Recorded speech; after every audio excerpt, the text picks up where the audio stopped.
আল্লাহর প্রিয় হইতে হইলে নফল ইবাদত করতে হবে। কি কি নফল ইবাদত করে আল্লাহ তাআলার প্রিয় হতে পারে আমি দুই একটি আপনাদের সাথে শেয়ার করবো ইনশাআল্লাহ। এক নাম্বার, আল্লাহর কোরআনের তেলাওয়াত। এটা আল্লাহর বাণী। কোরআন তেলাওয়াত মানে আল্লাহর সাথে কথা বলা।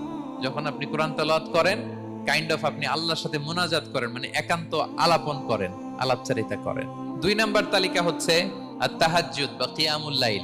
দুই রাকাত করে মাঝরাতে যে সালাতটা বিষ্ণু সাল্লাল্লাহু আলাইহি ওয়াসাল্লাম পড়তেন, এটাকে বলে কিয়ামুল লাইল বা তাহাজ্জুদ। তিন নাম্বার মাধ্যম হচ্ছে বেশি বেশি আল্লাহ তাআলার কাছে চাওয়া, মানে আদ-দুআ, দোয়া করা। বিষ্ণু সাল্লাল্লাহু আলাইহি ওয়াসাল্লাম বলেন আদ-দুআউ মুখুল ইবাদা, দোয়া হচ্ছে ইবাদতের নির্যাস। এবং আল্লাহর কাছে চাইলে আল্লাহ খুশি হয়, না চাইলে আল্লাহ বেজার হয়। বিনয়ের সাথে চাইতে হবে, চোখের পানি ছেড়ে চাইতে হবে, চাওয়ার মতো চাইতে হবে। চাওয়ার মতো চাইলে আল্লাহ দেয়। আল্লাহ তাআলা আমাদের সবাইকে তার প্রিয় ভাজন বান্দাদের তালিকায় অন্তর্ভুক্ত করে নেক। আমরা সবাই পড়ি আমিন।